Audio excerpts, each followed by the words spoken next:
प्रिय विद्यार्थियों, आपका स्वागत है एजुकेशन प्लैनेट चैनल नौहर पर।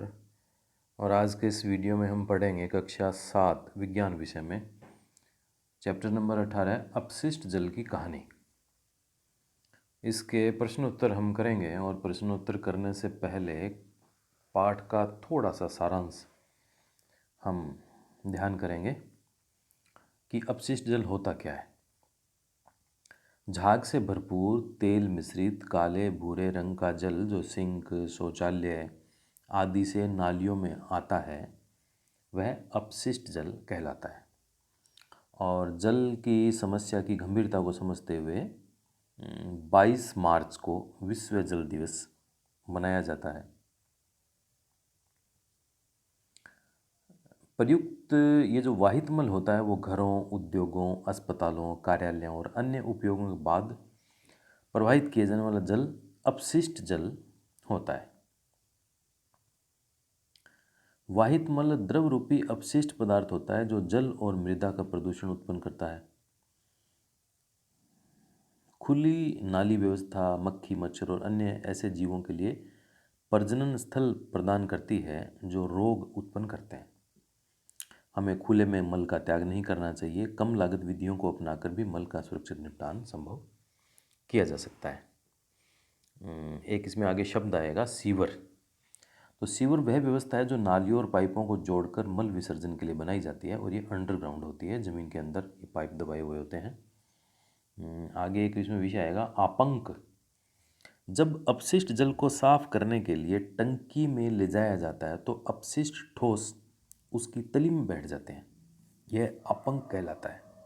जो ठोस तली में बैठ जाता है उसको आपंक कहते हैं। एक इसमें आगे शब्द ये आएगा अवायवीय जीवाणु। जीवाणु जिन्हें ऑक्सीजन की आवश्यकता नहीं होती वो कहलाते हैं अवायवीय। और वायवीय जीवाणु जीवाणु जिन्हें जीवित रहने के लिए ऑक्सीजन की आवश्यकता होती है वो कहलाते हैं वायवीय जीवाणु। एक शब्द इसमें आगे आएगा जैव निम्नीकरण। ऐसे अपशिष्ट पदार्थ जिन्हें सूक्ष्म जीवों द्वारा अपघटित किया जा सकता है वो जैव निम्नीकरण कहलाते हैं। बायोगैस अवायवीय जीवाणुओं द्वारा आपंक को अपघटित करने पर एक ज्वलनशील गैस उत्पन्न होती है। इस गैस को बायोगैस कहते हैं। और जल शोधन इसका मतलब होता है अपशिष्ट जल का शुद्धिकरण करना। अब इसके हम देखते हैं प्रश्नोत्तर। तो इसका जो पहला प्रश्न है वो रिक्त स्थानों की पूर्ति का है। जल को स्वच्छ करना संदूषकों को दूर करने का प्रक्रम है। दूसरा है घरों द्वारा निर्मुक्त किए जाने वाला अपशिष्ट जल वाहित मल कहलाता है। और तीसरा है शुष्क आपंक का उपयोग खाद के रूप में किया जाता है। और नालियाँ मृदु खिलौने, रुई और सैनिटरी टॉवेल के द्वारा अवरुद्ध हो जाती है। प्रश्न नंबर 2 इसका है वाहित मल क्या है और अनुपचारित वाहित मल को नदियों अथवा समुद्रों में विसर्जित करना हानिकारक क्यों है, समझाइए। तो इसका उत्तर हम लेंगे वाहित मल घरों, उद्योगों, अस्पतालों, कार्यालयों और अन्य उपयोगों के बाद प्रवाहित किए जाने वाला अपशिष्ट जल होता है।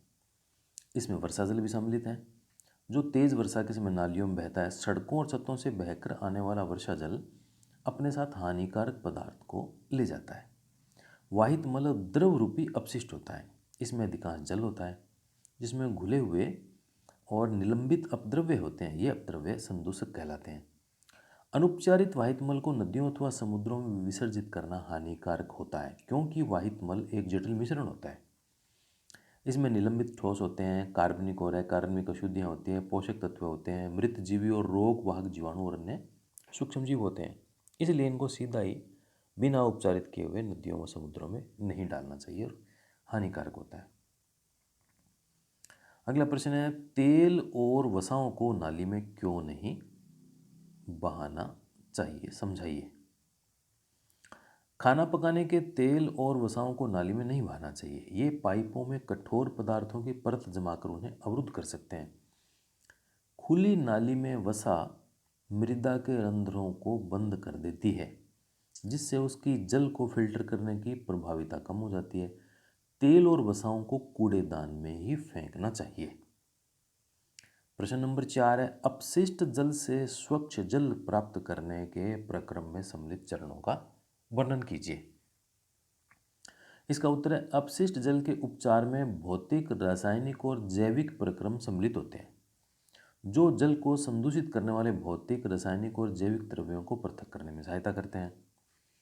अब इसके जो चरण हैं उनकी हम बात करेंगे तो सबसे पहला है, सर्वप्रथम अपशिष्ट जल को ऊर्ध्वाधर लगी छड़ों से बने शलाका छन्ने बार स्क्रीन से गुजारा जाता है। इससे अपशिष्ट जल में उपस्थित कपड़ों के टुकड़े, डंडियाँ, डिब्बे, प्लास्टिक के पैकेट, नैपकिन जैसे बड़े साइज के संदूषक इससे अलग हो जाते हैं। और इसके बाद में 2 नंबर पे जो काम करेंगे, एक एक हम स्टेप बाय स्टेप इसमें लेते हैं। और दूसरे चरण में हम करेंगे, अब वाहित अपशिष्ट जल को ग्रीट और बालू अलग करने की टंकी में ले जाया जाता है।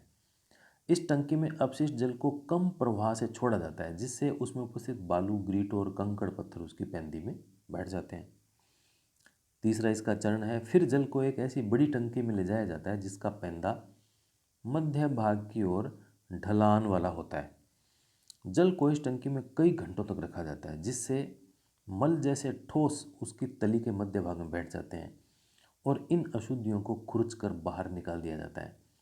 ये अपंक स्लज होता है और अपशिष्ट जल में तैरने वाले तेल, ग्रीस जैसी अशुद्धियों को हटाने के लिए अपमथित्र स्कीमर का उपयोग किया जाता है। इस प्रकार साफ किया गया जल निर्मलीकृत जल कहलाता है। इसके बाद में आपंक को एक पृथक टंकी में स्थानांतरित किया जाता है, जहां यह अवायवीय जीवाणुओं द्वारा अपघटित हो जाता है। इस प्रक्रम में उत्पन्न होने वाली बायोगैस, जैव गैस का उपयोग ईंधन के रूप में अथवा विद्युत उत्पादन के लिए किया जा सकता है। अब चौथा चरण है, निर्मलीकृत जल में पंप द्वारा वायु को गुजारा जाता है, जिससे उसमें वायवीय जीवाणुओं की वृद्धि होती है। ये जीवाणु निर्मलीकृत जल में अब भी बचे हुए मानव अपशिष्ट पदार्थों, खाद्य अपशिष्ट, साबुन और अन्य अवांछित पदार्थों का उपभोग कर लेते हैं। कई घंटों के पश्चात जल में निलंबित सूक्ष्म जीव टंकी की पैंदी में सक्रिय आपंक के रूप में बैठ जाते हैं। अब शीर्ष भाग से जल को निकाल लिया जाता है। सक्रिय आपंक लगभग 97% जल है। जल को बालू बिछाकर बनाए शुष्क तलों अथवा मशीनों द्वारा हटा दिया जाता है। अब जो शुष्क आपंक का उपयोग खाद के रूप में किया जाता है, जिसमें कार्बनिक पदार्थ और पोषक तत्व पुनः मृदा में वापस चले जाते हैं। अब जो उपचारित जल में अल्प मात्रा में कार्बनिक पदार्थ और निलंबित तत्व होते हैं, इसे समुद्र, नदी अथवा भूमि में विसर्जित कर दिया जाता है। प्राकृतिक प्रक्रम इसे और अधिक स्वच्छ कर देते हैं। कभी कभी जल को वितरण तंत्र से निर्मुक्त करने से पहले उसे क्लोरीन अथवा ओजोन जैसे रसायनों से रोगाणु रहित कर लेना भी आवश्यक होता है। अब अगला प्रश्न में हम लेते हैं, आपंक क्या है, समझाइए इसे कैसे उपचारित किया जाता है। मल जैसे ठोस पदार्थ जो टंकी, अब टंकी कौन सी, जिसका पैंदा मध्य भाग की ओर ढलान वाला होता है, कि तली में बैठ जाते हैं, ये आपंक या स्लज कहलाते हैं। आपंक को पृथक टंकी में स्थानांतरित किया जाता है, जहां यह अवायवीय जीवाणुओं द्वारा अपघटित हो जाता है। प्रश्न नंबर 6, अनुपचारित मानव मल एक स्वास्थ्य संकट है, समझाइए। अनुपचारित मानव मल स्वास्थ्य संकट का एक कारक है। इससे जल और मृदा का प्रदूषण होता है। सतह पर उपलब्ध जल और भौम जल दोनों मानव मल से प्रदूषित हो जाते हैं। भौम जल कुओं, ट्यूबवेल, नलकूपों, झरनों और अनेक नदियों के लिए जल का स्रोत है। अतः अनुपचारित मानव मल जल जनित रोगों का सबसे सुगम पथ बन जाता है। इससे हैजा, टाइफाइड, पोलियो, मेनिंजाइटिस, हेपेटाइटिस, पेचिस जैसे रोग इसमें हो सकते हैं। जल को रोगाणु नाशित या रोगाणु मुक्त करने के लिए उपयोग किए जाने वाले 2 रसायनों के नाम बताइए। 2 रसायन है, पोटेशियम परमैंगनेट और ब्लीचिंग पाउडर। अगला है, अपशिष्ट जल उपचार संयंत्र में शलाका छन्नों के कार्यों को समझाइए। तो शलाका छन्नों से गुजरने पर अपशिष्ट जल में उपस्थित कपड़ों के टुकड़े, डंडियाँ, डिब्बे, प्लास्टिक के पैकेट, नैपकिन आदि बड़े साइज के संदूषक इससे अलग हो जाते हैं। स्वच्छता और रोग के बीच में संबंध को समझाइए। दोनों के बीच में बहुत गहरा संबंध है। गंदगी रोगों का एक बहुत बड़ा कारण है। स्वच्छता की कमी और संदूषित पेयजल अनेक रोगों का कारण बनते हैं, विशेषकर जल जनित रोगों का। प्रश्न नंबर 10, स्वच्छता के संदर्भ में एक सक्रिय नागरिक के रूप में अपनी भूमिका को समझाइए। बहुत अच्छा प्रश्न है ये। अपने पर्यावरण को स्वच्छ और स्वस्थ रखने में हम सभी को भूमिका निभानी है। जल स्रोतों को स्वस्थ अवस्था में बनाए रखना आपको अपना उत्तरदायित्व समझना चाहिए। हमें अपने जीने के तौर तरीकों में अच्छी स्वच्छता की आदतों को अपनाना चाहिए। परिवर्तन के दूत के रूप में हमारी वैयक्तिक पहल से ही बहुत अंतर आ जाएगा। दूसरों को अपने दृढ़ संकल्प, विचारों और आशावादिता से प्रभावित करें। यदि सभी व्यक्ति एक साथ मिलकर कार्य करें तो बहुत कुछ हो सकता है। सामूहिक कार्य में अत्यधिक शक्ति होती है। अब ये जो प्रस्तुत वर्ग पहेली को दिए गए संकेतों की सहायता से हल कीजिए। तो आप इसको हल करने के लिए पहले तो आप इसको अपनी कॉपी में इसी प्रकार से इसको बना लेना और उसके बाद में देखिए, बाएं से दाएं जो भी आया हुआ है, बाएं से दाएं, बाएं से दाएं का मतलब है इसमें ये इस प्रकार से आएगा। जैसे ये यहाँ क्या आएगा, यहाँ क्या आएगा, फिर यहाँ आ जाएगा, फिर ये हो जाएगा, ये हो जाएगा। बाएं से दाएं का मतलब ये है, ऐसे। और इसके बाद में एक इसमें ऊपर से नीचे, ऊपर से नीचे, ऊपर से नीचे में इस प्रकार से आएगा। ये ये ये जो नंबर दिए हुए हैं इससे नीचे आएंगे ये सारे के सारे, ये 8 के नीचे आ जाएगा।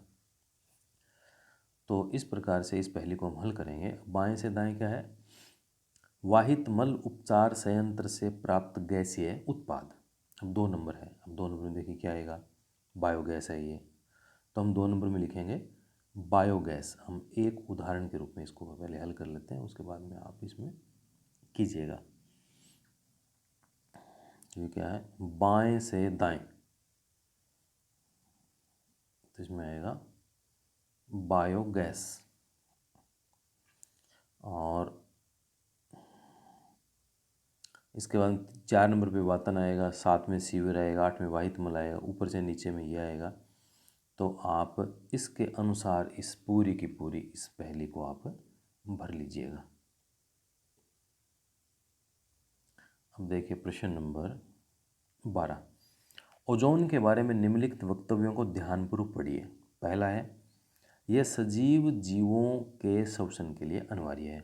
दूसरा है, इसका उपयोग जल को रोगाणु रहित करने के लिए किया जाता है। तीसरा, यह पराबैंगनी किरणों को अवशोषित कर लेती है। और चौथा, वायु में इसका अनुपात लगभग 3% है। अब इनमें से 1, 2, 3, 4 जो क ख ग घ दिए इसमें कौन सा वक्तव्य सही है, आपको यह बताना है। पहला उत्तर दिया है क ख और ग सही है, यानी क ख ग। तो यह सजीव जीवों के श्वसन के लिए अनिवार्य है, ये तो अनिवार्य नहीं है, इसलिए ये ठीक नहीं है। दूसरा है ख और ग, इसका उपयोग जल को रोगाणु रहित करने के लिए किया जाता है, ये ठीक है।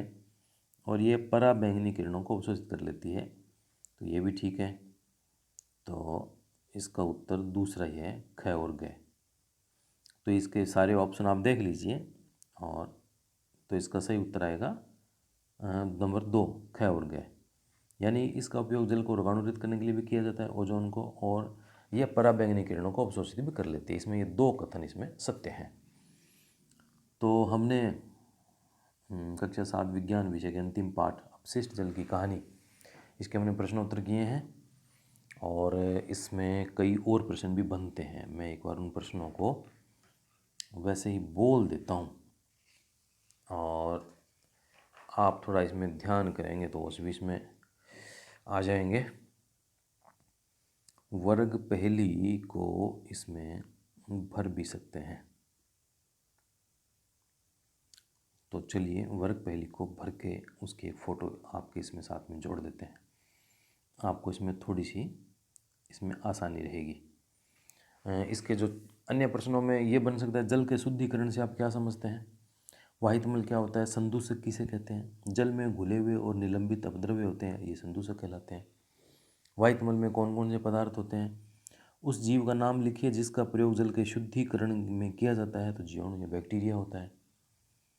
और हमारे लिए जल के स्रोत क्या हैं, ऐसे 4 क्रियाकलापों की सूची बनाइए जिसे न करने पर आप जल को संदूषण रहित बनाने में योगदान कर सकते हैं। कृमि प्रसंस्करण शौचालय का क्या महत्व है। ऐसे आप इसमें कई प्रश्न इसमें साथ में और जोड़ सकते हैं। तो अभी इसमें जो पहली है तो ये देखिए वर्ग पहली, और इसमें जो हम भरेंगे देखिए इसमें नंबर 2 था वाहित मल उपचार संयंत्र से प्राप्त गैसीय उत्पाद। ये बाएं से दाएं तो इसमें आएगा जैव गैस लिखा है, जैव गैस लिख सकते हो, बायोगैस भी लिख सकते हो। और इसके बाद में बाएं से दाएं में 4 नंबर है। इस प्रक्रम में प्रदूषित जल से वायु को गुजारा जाता है, तो ये वातन हो गया, वातन हो गया।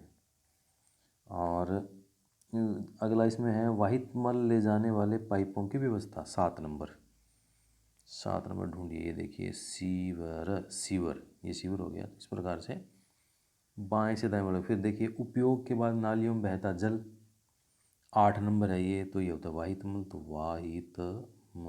वाहित मल हो गया।